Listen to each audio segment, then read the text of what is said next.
আসসালামু আলাইকুম। ট্রাভেল আরজাল এর একটি নতুন ভিডিওতে আপনাদের সকলকে স্বাগতম। আশা করি আপনারা সকলে ভালো আছেন। আমি যাচ্ছি চিটাগাং। চিটাগাং বেশ কয়েকদিনের একটা ট্যুর প্ল্যান আছে। চিটাগাং আরও এই ভিডিওর আগে আরও কিছু ভিডিও হয়তো আপনারা দেখেছেন। আমি পর্যায়ক্রমে 2 মিনিট 3 মিনিটের ভিডিও দিচ্ছি, লং ভিডিও দিব না। কারণ হচ্ছে যে লং ভিডিও দেখার ধৈর্য অনেকের নাই, সেক্ষেত্রে আমি খুব শর্টকাট ভিডিওগুলো আপনাদের মাঝে প্রেজেন্ট করব। আর আজকে অলরেডি ক্যাপশন দেখে আপনারা হয়তো বুঝতে পারছেন যে আমি এই ভিডিও চলাকালীন সময়, অর্থাৎ আমি যখন বাইক চালাচ্ছি তখন কোন বিষয়ে কথা বলছি।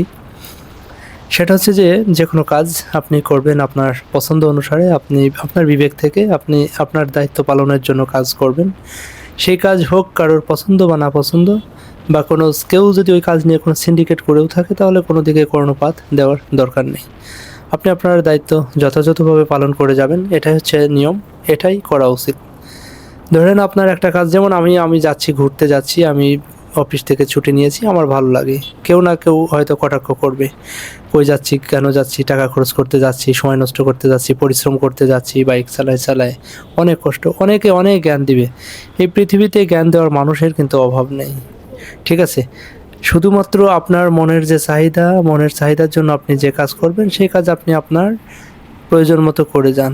কী করে গাড়িটা উল্টো পাশ থেকে কিন্তু এই রোডে প্রচুর গাড়ি ঘোড়া আসে। আপনারা যখন এই রোডে যাবেন খুব খেয়াল করবেন, পুরো চিটাগাং পর্যন্ত, ঢাকা থেকে পুরো চিটাগাং পর্যন্ত বাম পাশ দিয়ে ডান পাশ দিয়ে যেদিক দিয়ে আপনি যাবেন, আসার সময় ফেরার সময় উল্টো পাশ দিয়ে প্রচুর এই সব 3 চাকার গাড়িগুলো আসে, যেটা ডেঞ্জারাস। 3 চাকার গাড়ি কিন্তু অলরেডি রাস্তায়, হাইওয়েতে চালানো নিষেধ, বাট এটা নিয়ম আছে শুধু নিয়মের জন্যই। ওকে, যেটা বলছিলাম, যে কোনো কাজ আপনি করবেন কাউকে খুশি করার জন্য না, আপনার দায়িত্ব আপনি পালন করে যাবেন যথাযথভাবে।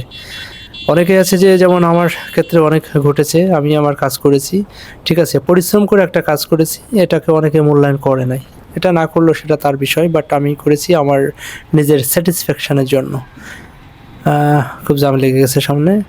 ওকে, তো যেটা বলছিলাম যে 64 জেলা ট্যুর করেছি। অনেকের কাছে 64 জেলার ট্যুরটাও কিন্তু অনেক স্বপ্নের একটা বিষয় হয়ে থাকে, বাট আমি করেছি, একটা না করি নাই। এটা হয়তো অনেকের কাছে ঠিক কাউন্টিংয়ে আসে নাই, ঠিক আছে? একটানা 64 জেলা, অর্থাৎ 8 থেকে 10 দিন বা 15 দিনের মধ্যে একবারে বেরোবো, 64 জেলা ঘুরে চলে আসবো, এরকম টানা ট্যুর করি নাই।